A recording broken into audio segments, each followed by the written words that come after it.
Bom, e aí, antes de eu construir o problema do tempo, né, de forma conceitual, vamos só. Deixa eu pegar aqui uma colinha que está no livro do Nivaldo. Eu vou usar mais esse livro aqui para gente, quando a gente for entrar em mecânica relativística e relatividade com notação de índice, tá?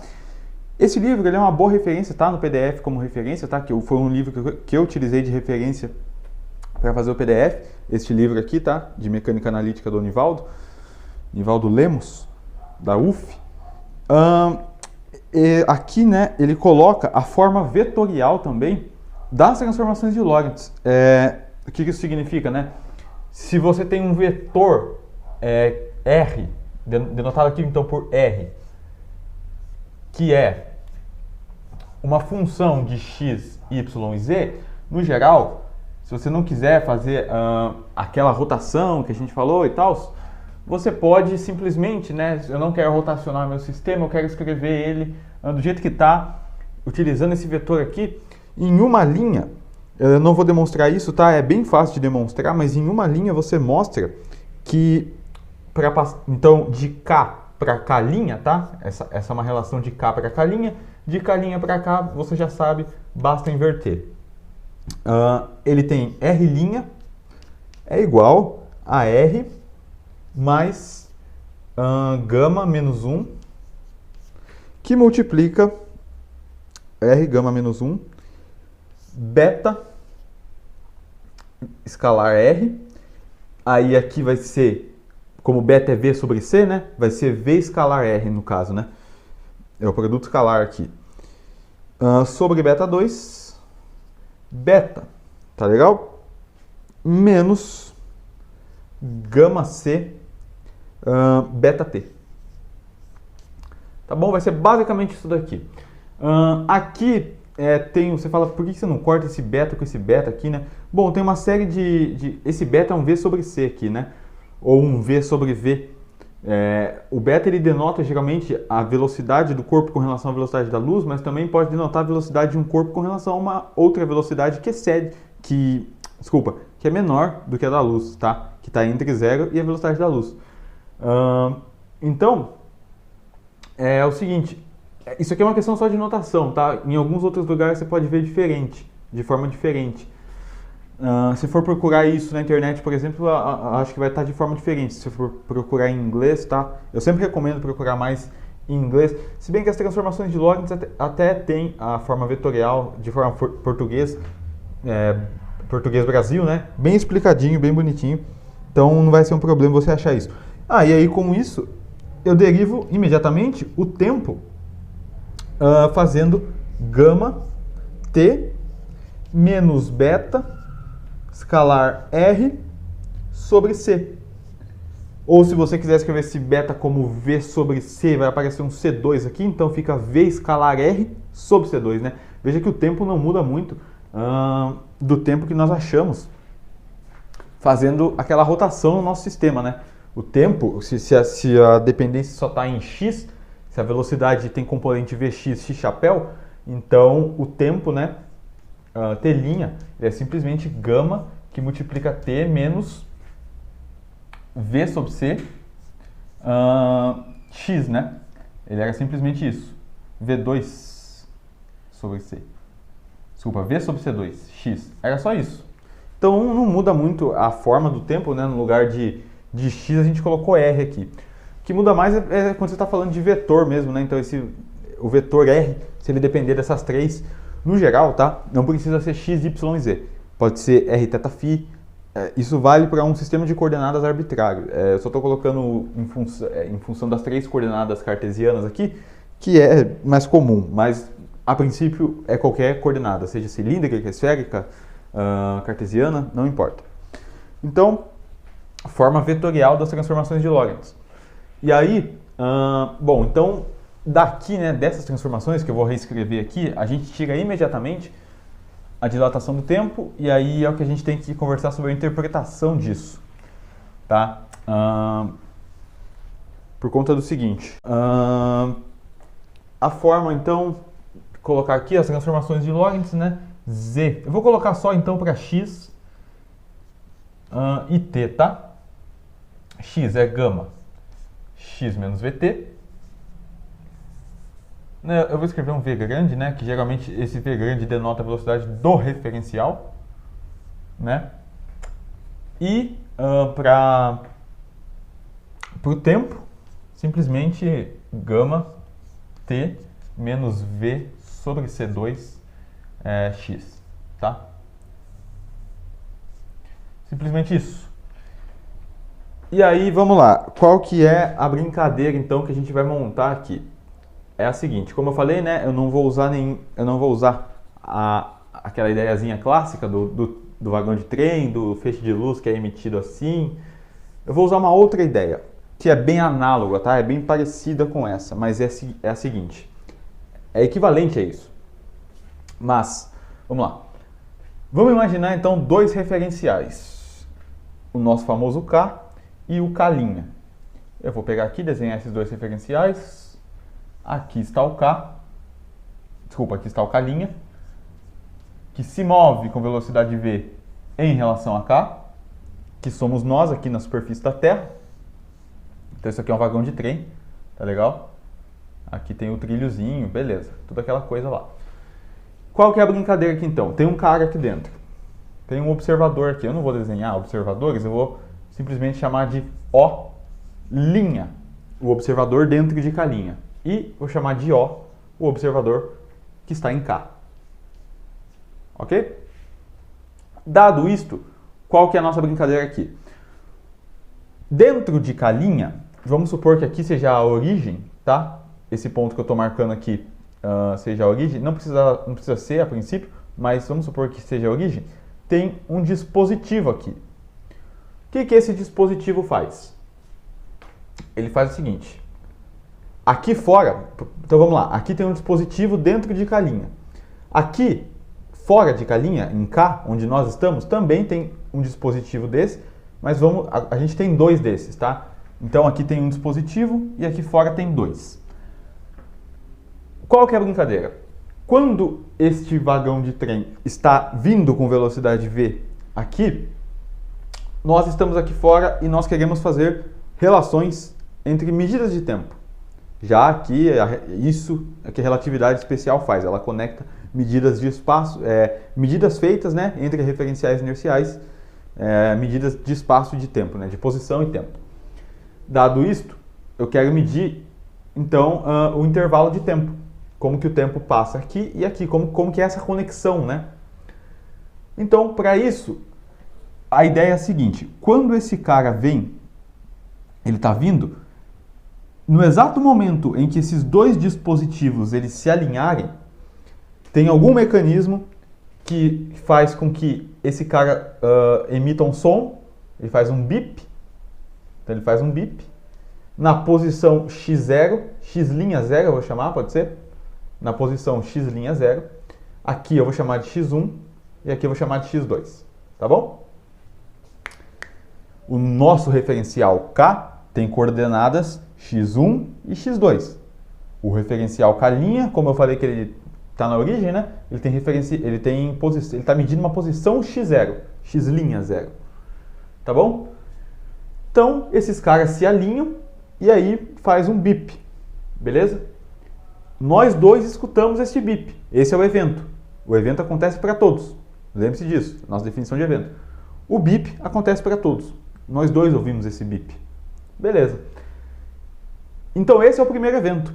Qual vai ser o segundo evento? O segundo evento é quando esse se alinhar com esse, né? Porque esse vagão vai ter andado um certo tanto, de tal forma que ele vai estar agora, o dispositivo, né? Agora vai estar alinhado. Vou tentar redesenhar esse vagão aqui.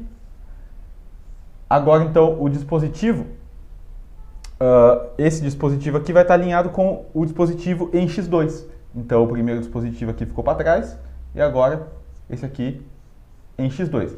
E aí vai fazer outro bip. Então mais um bip aqui, ó. Bip. É um som que esses dispositivos emitem, tá? Tanto este que está aqui fora emite um bip, quanto o que está lá dentro emite um bip, tá bom? Beleza, dado isto, o que eu quero saber é, aqui, né, lembrando, x' 0 é a posição deste evento, x1 a posição deste evento aqui, x2 a posição do segundo evento. Então está caracterizado aqui os nossos eventos 1 e 2. Ambos vão concordar. Evento 1, esse dispositivo em K' se alinha com o dispositivo em x1 em K. Evento 2, o dispositivo em x' 0 no referencial K' se alinha com o dispositivo x2 em K. Tá bom? Esses são os dois eventos. O que eu quero saber é qual é o intervalo de tempo entre estes dois eventos. Basicamente é isso que eu quero saber. E eu tenho aqui uma transformação que me dá isso. Ela não me dá o intervalo de tempo exatamente. Ela me dá um instante de tempo. Não confundir essas duas coisas, tá? O que a gente está querendo saber aqui é o intervalo de tempo entre o evento 1 e o evento 2. O evento 1 começa e quando o evento 2 acontece, terminou a nossa medição. A gente não está medindo mais nada. Então, quando ocorreu o evento 1, a gente começou a medir. Chegou no evento 2, parou a medição. A gente quer saber o intervalo de tempo entre essas duas medidas, tá? Para isso, eu vou utilizar o seguinte. Eu vou fazer uma transformação de coordenadas. Veja, não de K para K', que seria essa, mas de K' para K. Por quê? Vamos fazer a transformação de K para K' primeiro. Como que seria a transformação desse referencial para esse, para a medida de tempo?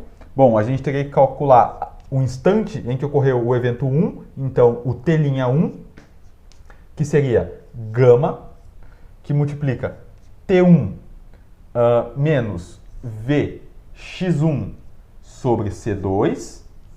Esse é o T'1, é o instante de tempo que ocorreu o primeiro evento, ou seja, esse evento aqui, tá? O primeiro bip. E a gente vai calcular também o T'2, que é gama T2 menos V, aqui eu estou usando um V maiúsculo, né? Perdão. Menos V, x2 agora sobre C2. E aí a gente tem um problema aqui de fazer essa transformação de K para K', que é, a princípio, eu não sei quanto vale esse valor aqui. Perceba que, como eu quero saber o intervalo de tempo, o que eu quero é ΔT, né? ΔT', que vai ser o quê? T'2 menos T'1. Isso que eu quero saber. Só que quando eu faço essa subtração, eu tenho que fazer este mais este.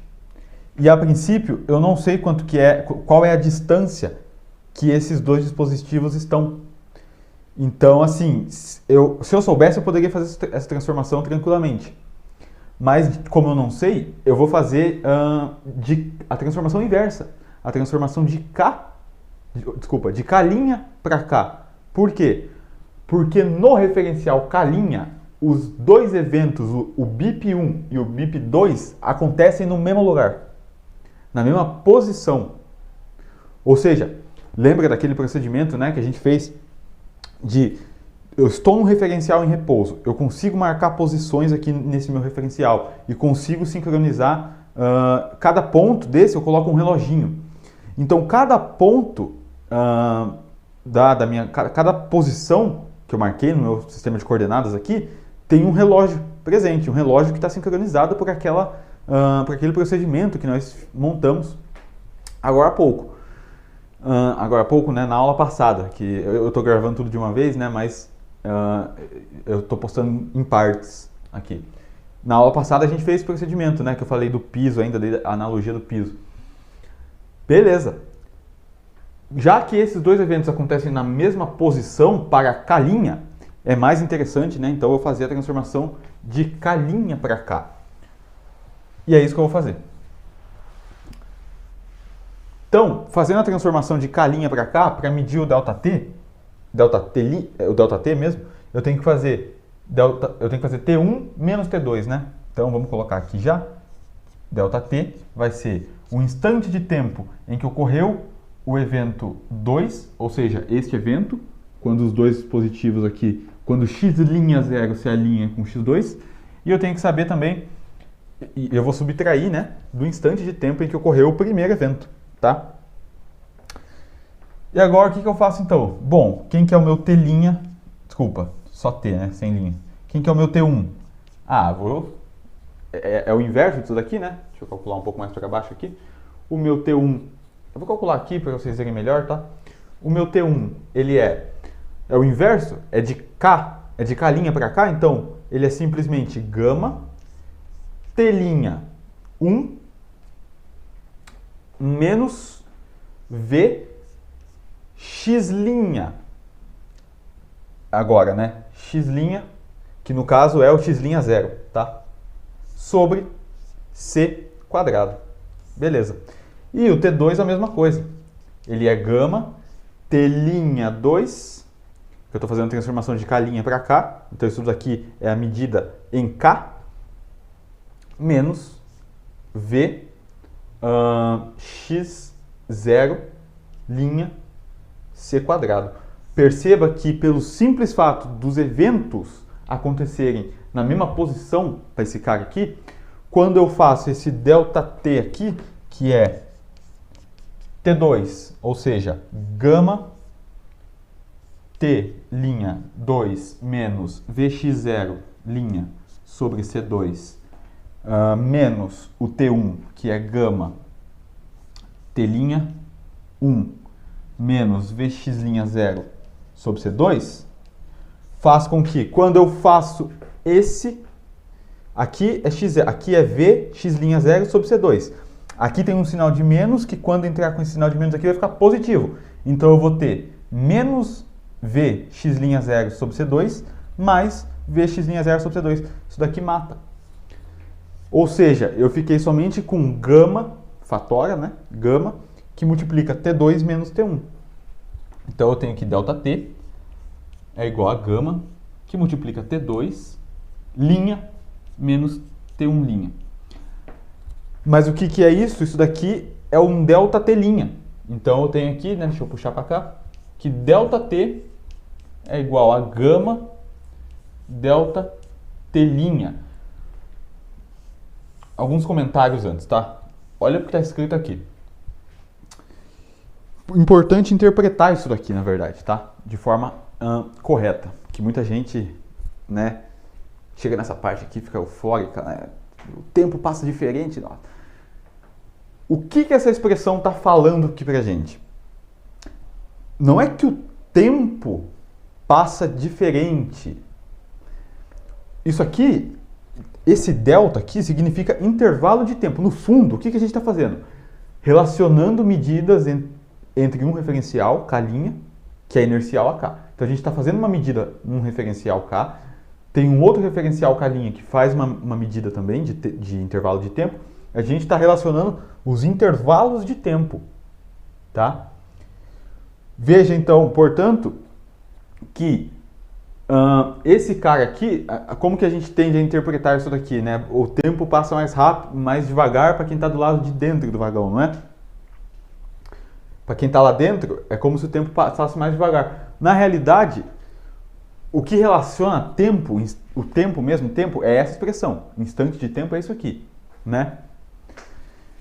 Então perceba o seguinte, esse gama aqui, vamos falar do gama aqui primeiro. Ele é 1 sobre a raiz de 1 menos V2, vou colocar de forma explícita, sobre C2 aqui, não vou colocar beta não. Bom, esse cara aqui, esse trem aqui, esse vagão, tem uma certa velocidade com relação a nós, né? Eu disse aqui. Então, V sobre C vai dar um certo valor. 1 menos alguma coisa dá um valor menor do que 1. E aí você extrai a raiz disso. Aí você vai ter 1 dividido por alguma coisa que é menor que 1. Se 1 dividido por algo que é menor que 1, dá maior que 1. Então quer dizer que ΔT é maior que ΔT'. Concorda? Isso significa dizer que o intervalo de tempo aqui pra gente passa mais rápido aqui para fora, né? Passa mais rápido do que para quem está lá dentro. Contudo, quem está lá dentro pode falar, não, peraí, eu estou em repouso. Quem está se movendo com uma velocidade V é o referencial K para a esquerda. A gente já falou desse papo aí umas 10 vezes. A simetria da relatividade ela é completa. Tá? Se o cara é inercial, ele pode se assumir em repouso e falar que quem está se movendo... Porque a gente não percebe velocidade, a gente percebe aceleração. Velocidade a gente não percebe. Então, se você está... Eu, por exemplo, a gente está numa velocidade aí orbital da Terra de 30 km por segundo, mas, né, a princípio, numa taxa curta de tempo, se a gente for analisar um dt ali, a gente é um referencial inercial, a primeira aproximação, tá? A gente não percebe isso, essa velocidade, porque velocidade é um referencial inercial, tá? A velocidade constante é um referencial inercial. Ou seja, ele tem todo o direito de se assumir em repouso e falar que quem se move somos nós, é o referencial K para a esquerda. E aí como que fica isso daqui? Ele vai dizer o tempo passa mais devagar para quem está lá fora, não é para mim que o tempo passa mais devagar. Sacou? Então ele escreveria que ΔT' é gama ΔT. Ele ia usar a mesma relação que a gente usou, bastava inverter. Eu podia chegar nessa expressão aqui invertendo essa Gedanken aqui que a gente fez. Basta eu colocar dois dispositivos no K' e um só no K. A gente ia chegar na relação inversa. A gente ia chegar aqui, ΔT' é gama ΔT. E não isso. Então você fala, nossa, o fato de mudar o experimento, de mudar o referencial, você não está privilegiando o referencial? Não tem um referencial que é melhor que o outro? Nessa Gedanken? Parece realmente ter, dá essa impressão de que só pelo fato desse cara medir, ou melhor, o fato de eu mudar o experimento, mudar os eventos aqui, né? Eu vou colocar esse cara aqui dentro agora, mudar a forma com que o tempo dilata, mudar a relação entre o tempo, parece dar a entender de que um referencial é melhor do que o outro. E desse jeito eu tenho como distinguir as leis da física em um referencial inercial, coisa que, pelo princípio da relatividade, não é possível. Mas por que eu estou falando que isso só parece, para a nossa mente, né? Parece que é um referencial privilegiado? Porque no referencial K', os eventos BIP1, eu vou chamar aqui, e BIP2, eles acontecem no mesmo lugar, eles estão sendo marcados pelo mesmo relógio de luz. Aquele procedimento que eu fiz aqui com vocês na aula passada, de se nós estamos em repouso, considere que você está aqui comigo na sala, em repouso. A gente consegue marcar posições e em cada posição a gente coloca um reloginho, sincroniza esse reloginho. Esse cara aqui, como o evento BIP1 e BIP2 acontecem no mesmo lugar, os eventos 1 e 2, BIP1 e BIP2, estão sendo marcados pelo mesmo relógio. É isso que faz com que o intervalo de tempo aqui seja mais devagar do que aqui. Porque aqui, veja, eu tenho os mesmos dois eventos, o BIP1 e o BIP2 acontecem em uma posição e depois ele acontece na outra. Mas por aquele procedimento que a gente fez de sincronizar os relógios, significa que aqui tem um relógio de luz e aqui tem outro relógio. Isso aqui é a estrutura do espaço-tempo. Cada ponto tem um relógio de luz associado. Ou seja, no referencial K, o que está acontecendo aqui, por que a gente vai medir intervalo de tempo diferente entre um BIP e outro? Porque são relógios diferentes que estão medindo o mesmo evento. Entende? É fácil perceber isso. Na verdade, eu já vou entrar daqui a pouco mais em detalhes com essa questão aqui desse X aqui, desse T'. A gente vai dar uma interpretação quantitativa daquela ideia qualitativa que a gente teve da primeira Gedanken, que foi a do trem que se movia lá, da simultaneidade, né? Mas antes, só para falar então, o fato é, se o referencial que está marcando o evento marca os dois eventos na mesma posição, a gente diz que ele é um referencial que possui um intervalo de tempo próprio. Ou seja, esse cara aqui, você já deve ter visto também, ele é escrito como gama ΔT0, né? O ΔT0, o ΔT' é a mesma coisa. É só questão de notação. E esse ΔT0 aqui é um intervalo que a gente chama de intervalo de tempo próprio.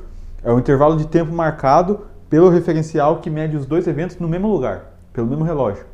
Ou seja, o cara que está fora, né, o referencial K, não marca os dois eventos no mesmo lugar. Ele não é um referencial que possui intervalo de tempo próprio. O intervalo de tempo próprio está em K'. Aí, vamos lá então. Agora, deixa eu apagar aqui para a gente ter espaço para continuar. Bom, então, só deixei aqui as ideias, né? Apaguei aqui para a gente poder continuar. É o seguinte, espero que você tenha compreendido esta ideia, tá? O que a gente está relacionando com esta equação aqui são intervalos de tempo e não o tempo em si. Quem relaciona tempo é essa transformação de Lorentz aqui. Perceba que ela é um caso particular de onde esse cara aqui é zero. Eu queria ter essa conversa aqui com vocês. Você olha para a transformação de Lorentz, né? Você vê e fala, pô, mas isso aqui não é simplesmente... Abre esse cara aqui, né? Distribui esse gama aqui. Gama Vx sobre C2. A gente não tem um caso que é, no caso esse aqui, né? Um caso que é particular só? Sim, foi como eu falei naquela hora, né? Naquela hora que a gente foi ver qual valia mais a pena, qual transformação era mais fácil a gente fazer, se de K para K' ou de K' para K. Se você quer fazer uma transformação de K para K', que seria essa, você tem que primeiro saber a posição desse cara, a posição x, você tem que saber a velocidade com que ele anda, certo? De forma geral, é sempre mais fácil, né? Essa é a forma completa, tá? Essa aqui é a forma completa, levando em consideração a velocidade, diferentes posições, tá? De maneira geral, se você sabe a distância espacial entre dois eventos, entre dois pontos no espaço, né, dois eventos, você usa, aqui colocando, né, o ΔT, no caso daí vai ser x2 menos x1, e tudo bem, você vai chegar na relação da dilatação do tempo, beleza, ok? Agora, olha só uma coisa, que interessante, que eu falei que ia mostrar daquela Gedanken lá que a gente fez. Nossa, tô sujando tudo minha mesa. Daquela Gedanken que a gente fez, que era o seguinte, o vagão de trem, né? Como que era? A mulher, né? Que eu falei, dentro do vagão. Então, só recapitular, não vou colocar nada aqui no quadro. Relembre só daquela aula. A mulher estava dentro do vagão e um homem estava fora do vagão. Este vagão tinha uma velocidade muito alta, mas constante, ou seja, era um referencial inercial com relação ao homem. Quando o homem estava alinhado, exatamente alinhado com o centro do vagão, né, no ponto médio ali, dois eventos aconteciam, que era o quê? Caía um raio à esquerda do vagão, caía um raio à direita do vagão. Para este homem que estava fora do vagão, ele estava aqui no trilho, os dois raios de luz chegaram nele ao mesmo tempo, pelo procedimento que ele tinha feito, né? Ele estava na origem, mediu a distância dele até o raio, que esse raio deixou marcas, né? Dos raios, os raios deixaram marca no chão, então por essas marcas ele pôde medir a distância dele até onde ele estava, ele pôde medir a distância do raio à esquerda até onde ele estava, pôde medir a distância do raio direito até onde ele estava. Como a luz chegou ao mesmo tempo nos olhos dele, ele inferiu que os eventos para ele foram simultâneos, o referencial dele. E a gente viu que para a mulher, os eventos não foram simultâneos. Ele pegou, né? Então, no caso, o homem pegou e marcou um círculo no papel. A mulher, não. Para a mulher, o evento, lembre-se, né? O evento da direita, o raio da direita caiu antes do que o raio da esquerda. Olha isso aqui. Olha essa expressão aqui. Vou colocar ela aqui para você ver nitidamente comigo uma comprovação daquela Gedanken que a gente estava falando. Porque muita gente pode pensar, né? Foi uma experiência de pensamento, na prática não é exatamente assim. Olha só. Telinha. Vamos lá então. O tempo que a mulher mede lá dentro, certo? O tempo, vamos colocar aqui, do raio 2,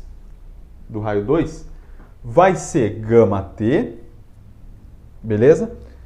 Menos, vamos supor que o instante de tempo para nós que estamos aqui fora seja nulo, tá? Então esse cara aqui é zero. Vai ser então menos Vx2, no caso, na verdade eu vou colocar Vx, sobre C2.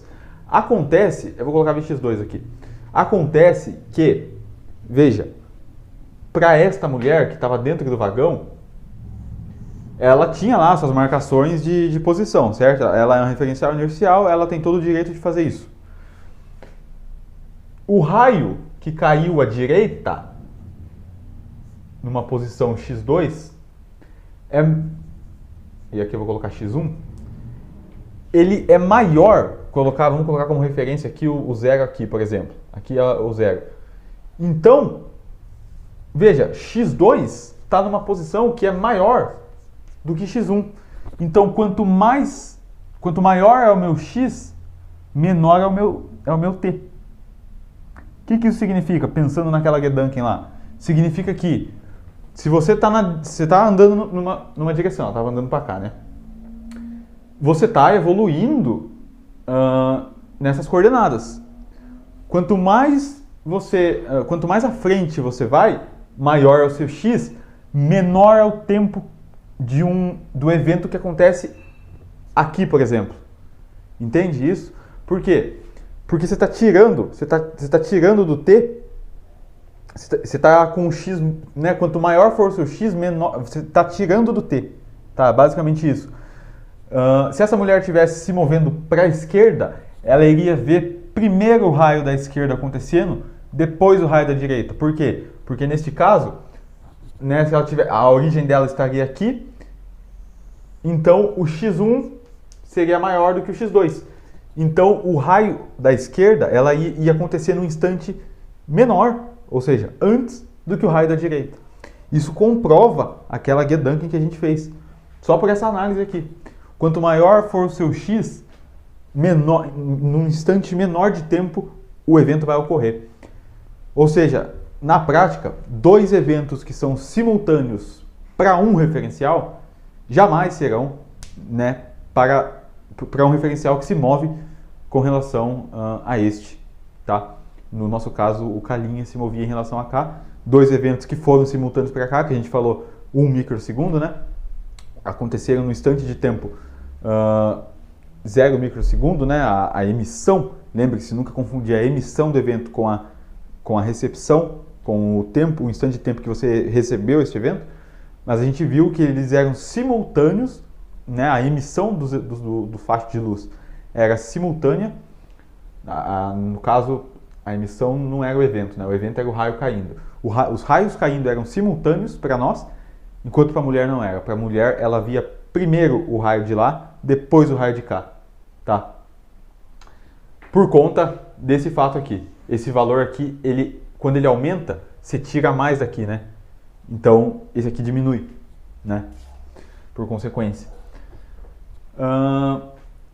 Bom, então, novamente, né? Só aqui relembrando, não interpretar mal esta equação, tá?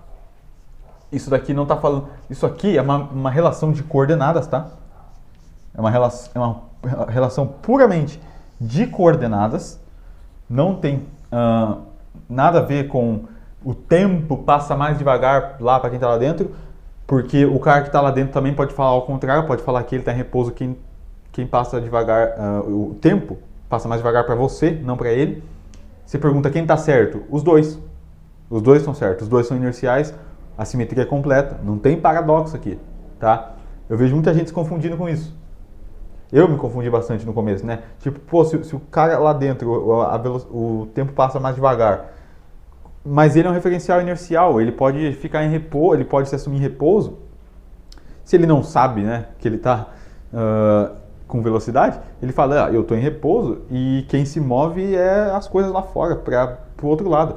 Então ele também poderia fazer essa afirmação, e na minha cabeça demorou para entrar isso. Como pode dois... quem que está certo, né? Para quem que está passando o tempo mais devagar de fato? A resposta é, os dois estão certos a fazer esta afirmação aqui. A relação de tempo, ela se dá pelas transformações de Lorentz, tá? Os intervalos de tempo, aí sim, a gente faz aqui. Mas aí é aquela questão, né? O intervalo, esse aqui, né? O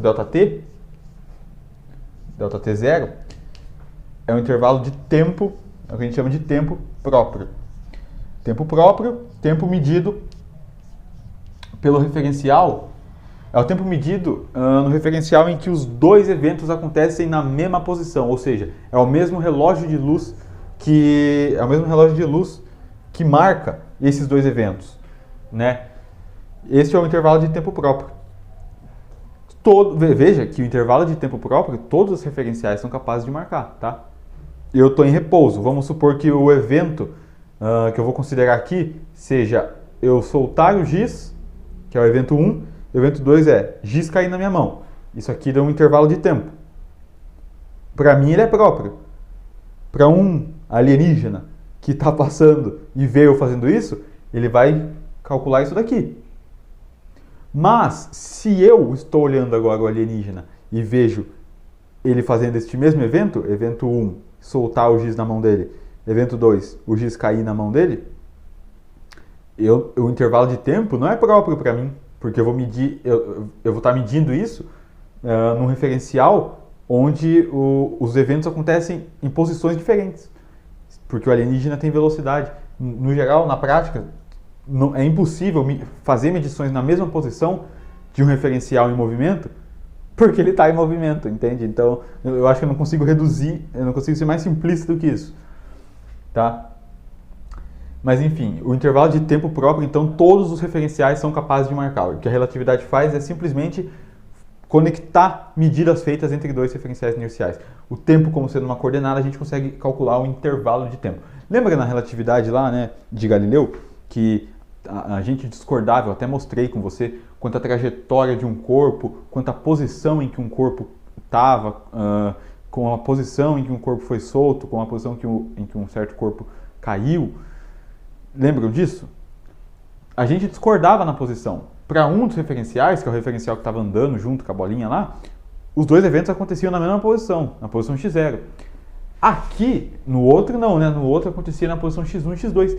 A gente fez a mesma coisa aqui, cara. Só você voltar naquela aula de relatividade de Galileu e ver. A gente fez a mesma coisa aqui, só que não com a posição, com o tempo, tá? Então o tempo passa a ser, né, uma coordenada do nosso espaço-tempo agora.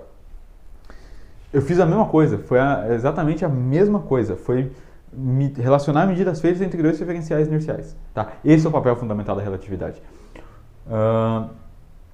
A gente pode falar, assim, de forma mais analítica, que o tempo passa mais devagar onde o intervalo é próprio, tá? O tempo passa mais devagar onde o intervalo de tempo é próprio. Esse é a grande sacada da relatividade. De fato, esse cara aqui, o cara que mede o tempo próprio, ele marca um tempo menor. Aí você fala, mas todos são capazes de medir o tempo próprio.